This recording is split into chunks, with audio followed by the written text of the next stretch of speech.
I am Rachel, a part-time housewife in my late 20s. My husband, Tony, and I don't have children yet because I'm currently the deputy leader of an important project, and taking time off for a baby isn't an option for me.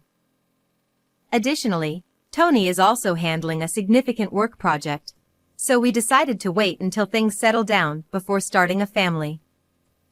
However, our peaceful life was shattered by an unexpected event.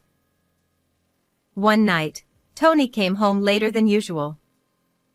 He immediately undressed his suit and shirt, leaving them on the floor, and headed straight to the shower. Thinking it can't be helped, I picked up his suit, and a piece of paper fell out.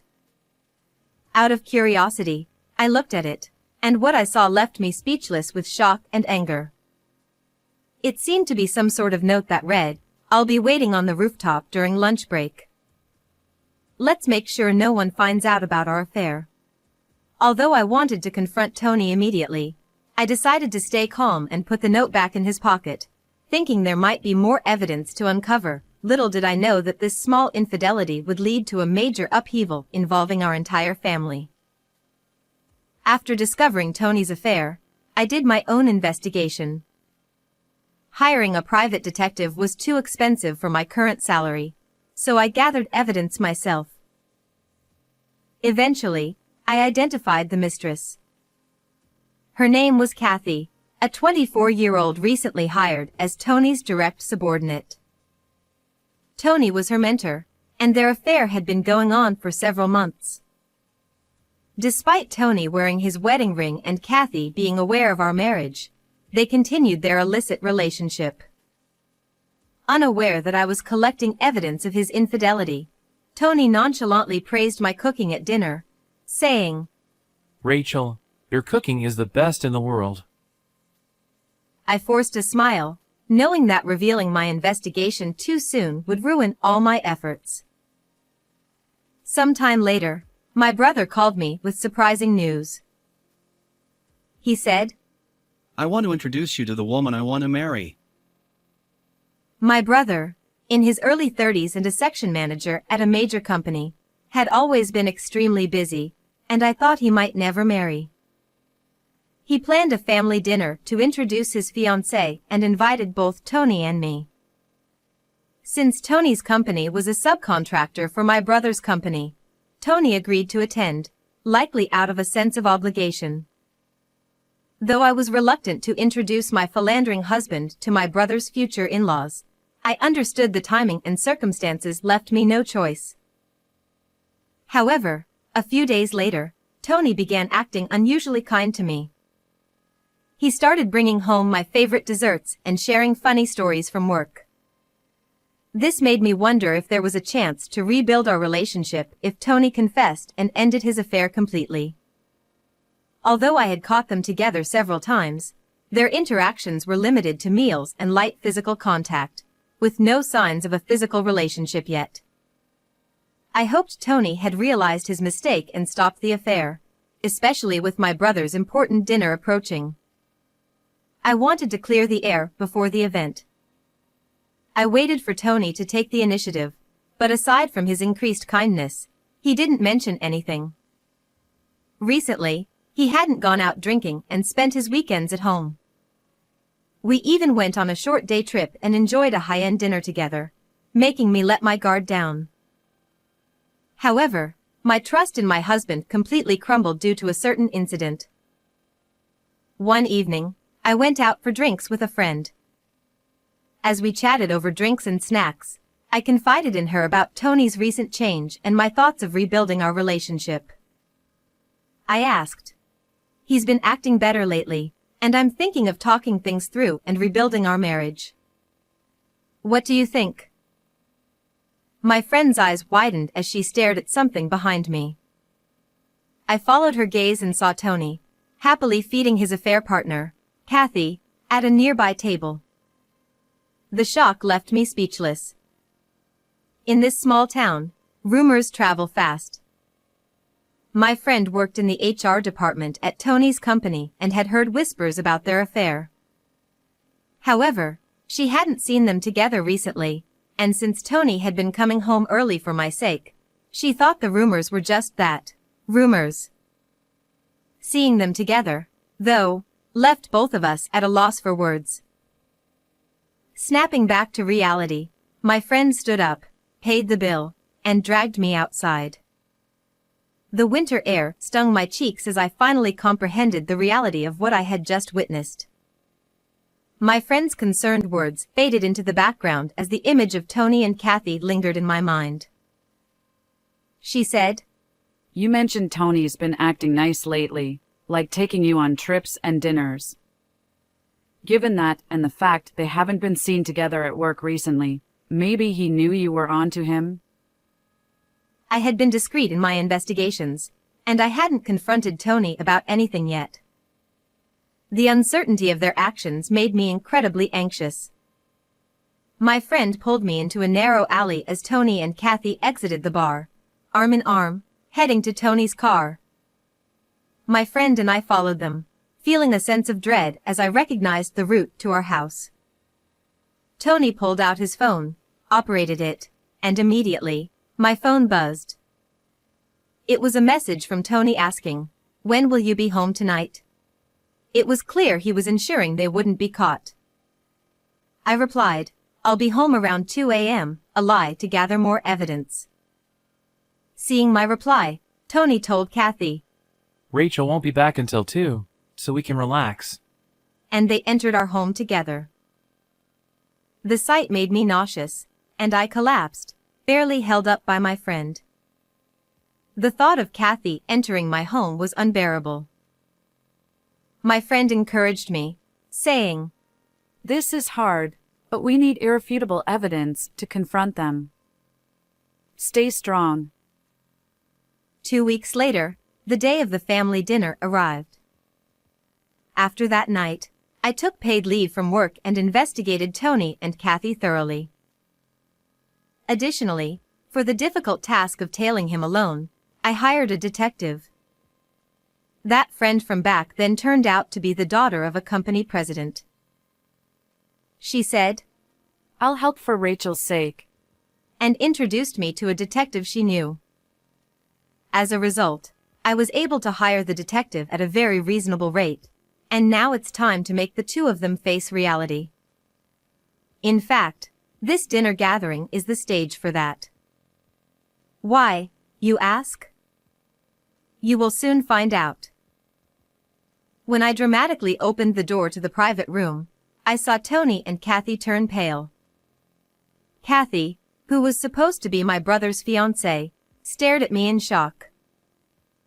"Nice to meet you, Kathy.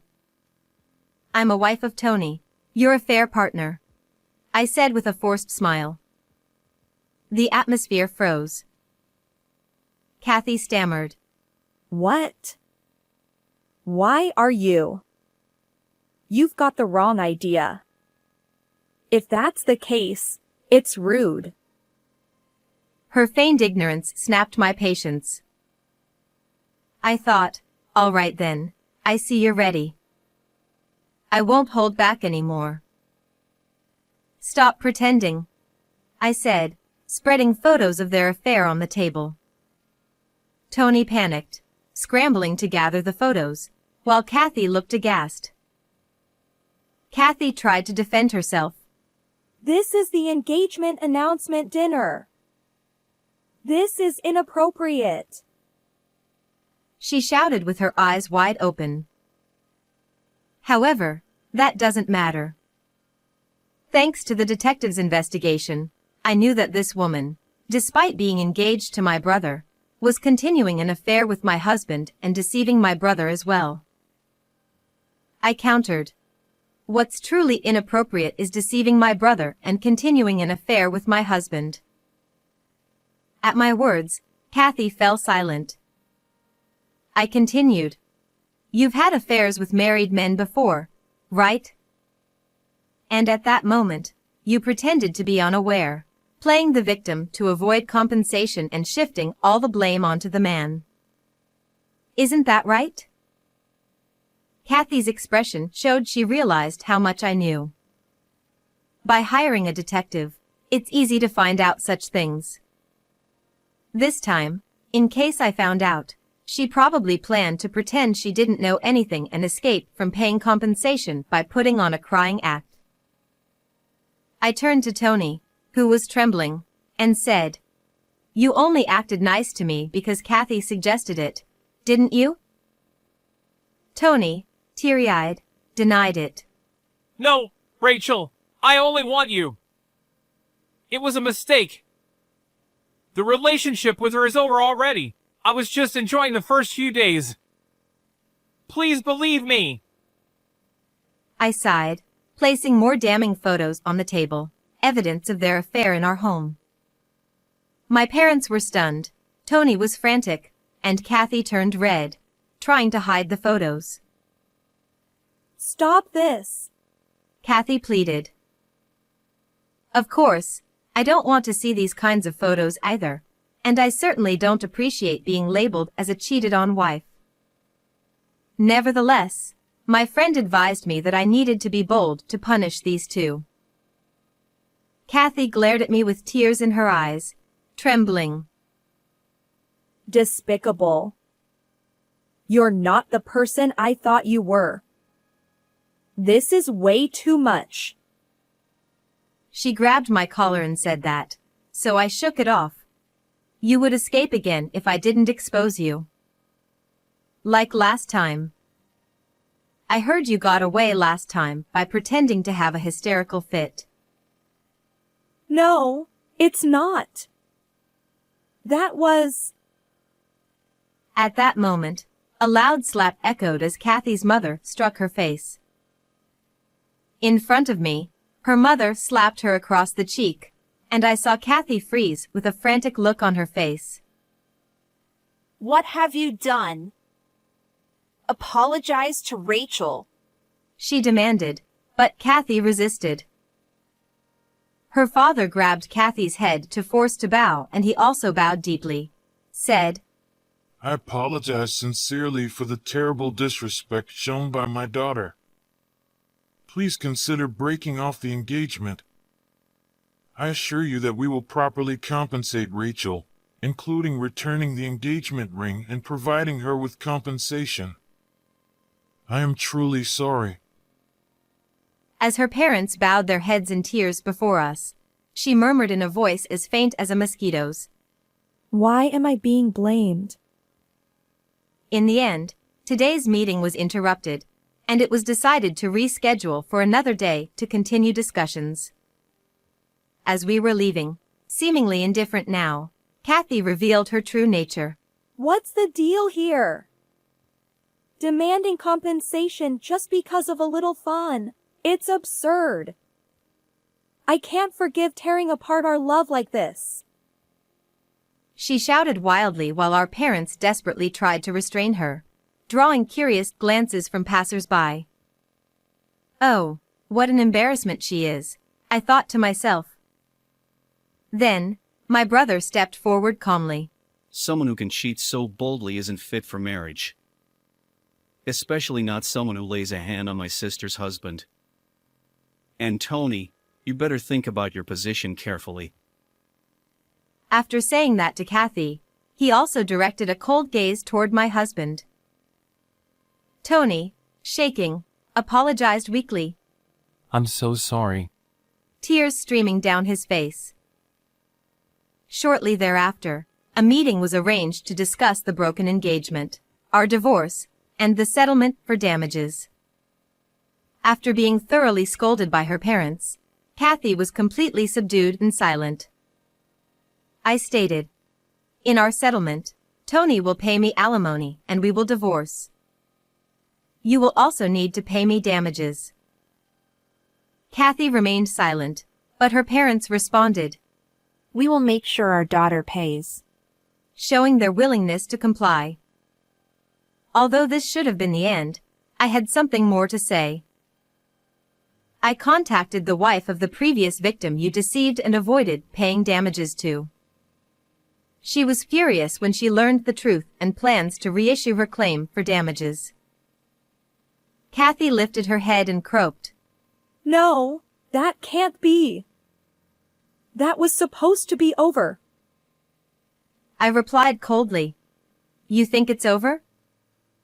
You and Tony have no idea how deeply your actions have scarred others. Tony, who had been listening quietly, muttered. I'm sorry. Kathy, realizing the truth in my words, looked visibly distressed. In such a small town, having multiple affairs is quite bold. Regardless, you will pay the damages in full, I said, turning to leave. My family followed me without a word. I glanced back briefly to see Kathy's parents bowing deeply and Tony and Kathy staring in shock. Money alone couldn't resolve everything, but this was the best outcome. I took everything I could from Tony through alimony and asset division and divorced him. Their affair became known at work, leading to their transfer to different departments. However, the fact of the affair remains unchanged, and since it had already been rumored before, embellishments like apparently she was pregnant or apparently he was seeing 2 other people spread. Because of this, the 2 lost their place and reportedly resigned. Later, I heard that Tony, desperate for money, was arrested for fraud. Then, by chance, I happened to see the woman desperately working as a cashier at a supermarket. She looked completely different from her previous glamorous appearance, with a haggard and dark expression, being yelled at by her boss. This is the fate of the 2 who had an affair, but it's a case of reaping what they sowed. As for me, I apologized to my brother for ruining his engagement. But he said, I'm glad I didn't marry someone with such secrets. And comforted me. My parents reassured me that I had done the right thing, which brought me to tears. My friend, who had introduced the detective, joined me for a celebratory night out. I had feared judgment from my family for my actions, but instead, I felt supported and validated. Moving forward, I will continue to cherish those around me. To everyone watching, thank you for staying with me until the end. I love and appreciate you all. How did you find today's story?